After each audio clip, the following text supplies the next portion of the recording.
किरदार सीरीज का तीसरा एपिसोड।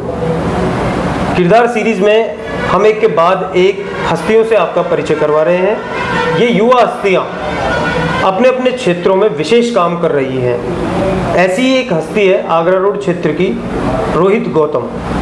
रोहित गौतम भारतीय जनता पार्टी के युवा नेता हैं, सक्रिय राजनीति में दिखाई देते हैं। अखिल भारतीय विद्यार्थी परिषद से शुरुआत करने वाले रोहित आज भारतीय जनता पार्टी के साथ हैं और जलमहल मंडल के प्रभारी हैं। रोहित आगरा रोड क्षेत्र और भारतीय जनता पार्टी के जयपुर क्षेत्र में लगातार सक्रिय रहते हैं। वे पहले पार्षद चुनाव और विधानसभा चुनाव दोनों में ही सक्रिय रूप से तैयारी भी कर चुके हैं। इन्हीं तमाम विषयों पर उनसे बात करेंगे। रोहित, आपका स्वागत है मीडिया न्यूज़ के साथ। नमस्कार। सबसे पहले तो मैं मीडिया न्यूज़ चैनल को धन्यवाद देना चाहता हूं कि उन्होंने मुझे इस लायक समझा कि मुझे इंटरव्यू का मौका दिया। साथ ही मैं मेरे सभी युवा साथियों से आग्रह भी करना चाहता हूं कि आगरा रोड ही नहीं, पूरे जयपुर में एक अच्छी भूमिका निभा रहे इस न्यूज़ चैनल का आप अधिक से अधिक सब्सक्राइब करें, लाइक करें, ऐसी मेरे आपसे आग्रह है। रोहित गौतम की बात करते हैं तो रोहित गौतम भी एक सामान्य परिवार से आने वाला एक सामान्य युवा रहा है। अगर मेरी बात करें, आप मेरी यात्रा की अगर बात करें तो मैं भी एक सामान्य परिवार से आता हूं और मैं भी जिस प्रकार से मेरी जो स्कूलिंग हुई है, स्कूलिंग के बाद जो मेरा कॉलेज हुआ है तो मैं भी यहाँ से लो फ्लोर बस से आम छात्र की तरह सफ़र करता था। सफ़र करते करते धीरे धीरे विद्यार्थी परिषद से मेरा पाला पड़ा। विद्यार्थी परिषद से मैंने देखा कि किस प्रकार से एक आम छात्र की समस्याओं के समाधान के लिए एक ऐसा संगठन जो 365 दिन काम करता है, उस संगठन को देखकर मुझे भी लगा कि मुझे भी संगठन के साथ जुड़कर कुछ ना कुछ काम करना चाहिए।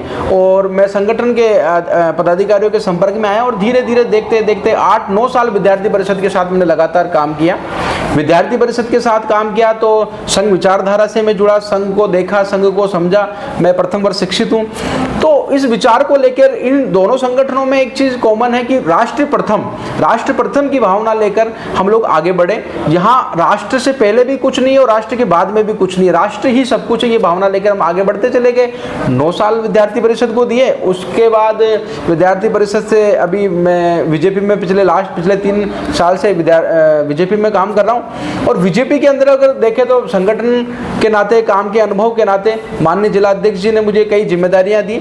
चाहे हम बात करें विकसित भारत संकल्प यात्रा की, चाहे हम बात करें नवमतदाता अभियान की, चाहे हम बात करें जन आक्रोश यात्रा की जो कांग्रेस सरकार के खिलाफ थी, चाहे हम बात करें सुझाव पत्रिका वाले अभियान की, हर अभियान के अंदर जयपुर शहर ने मुझ पर विश्वास जताया और जयपुर शहर ने मुझे प्रत्येक जो अभियान आने वाले जो आए इस जयपुर जिले के अंदर, उसके लिए मुझे चुना और मुझे जिम्मेदारी दी। और जो भी जिम्मेदारी मुझे संगठन ने दी, अभी मैं हवा महल विधानसभा का एक मंडल है जलमहल मंडल, वहाँ के प्रभारी की भी जिम्मेदारी है। संगठन ने जो जिम्मेदारी दी उस जिम्मेदारी को दिल से निभाने का प्रयास मैंने किया और आगे भी मैं ये प्रयास करता रहूँगा।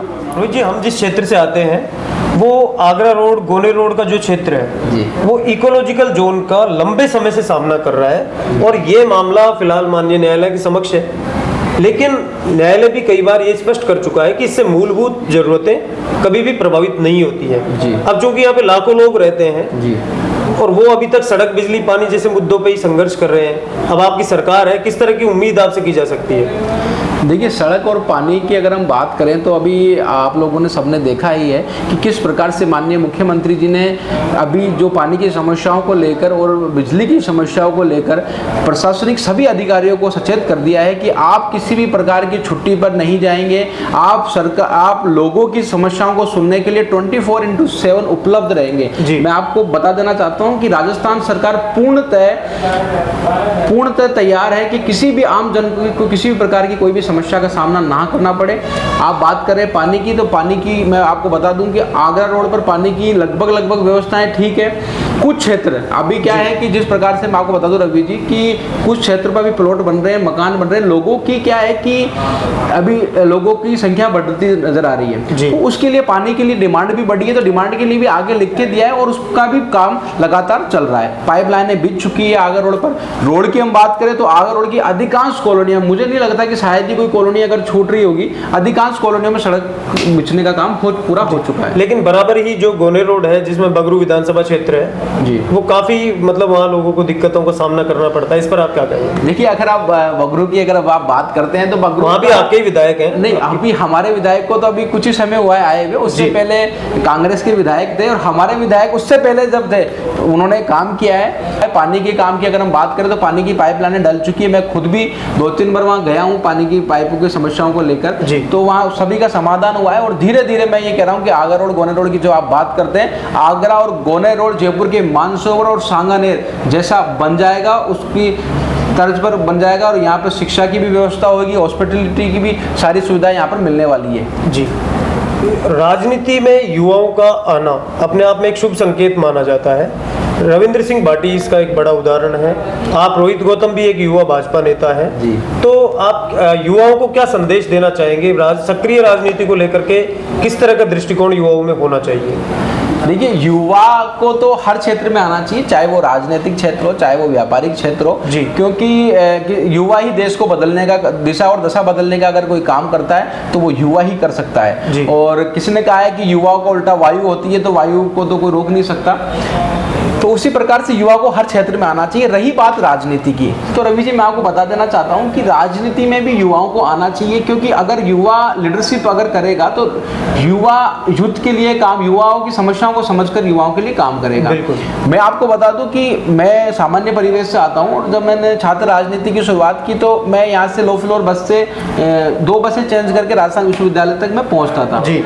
तो उस समस्याओं को मैं समझता हूँ। अगर युवा लीडरशिप करेगा तो युवा की पहली प्राथमिकता ये रहेगी कि हमारे क्षेत्र से जो लोग राजस्थान यूनिवर्सिटी में अगर पढ़ने जाते हैं तो उनके लिए सीधी यातायात की व्यवस्था मिले। तो इस प्रकार से जो छोटी छोटी चीज़ें देखकर युवा खुद के लिए जो युवा ने देखी है और आने वाले समय में हम उसको सुधार करने का प्रयास करें। और युवा ही देश का भविष्य है, तो युवा को हर क्षेत्र में आगे आना चाहिए। रोहित गौतम जी को हम धन्यवाद कहेंगे और फिर मिलेंगे एक किसी नए किरदार के साथ में। तब तक के लिए नमस्कार।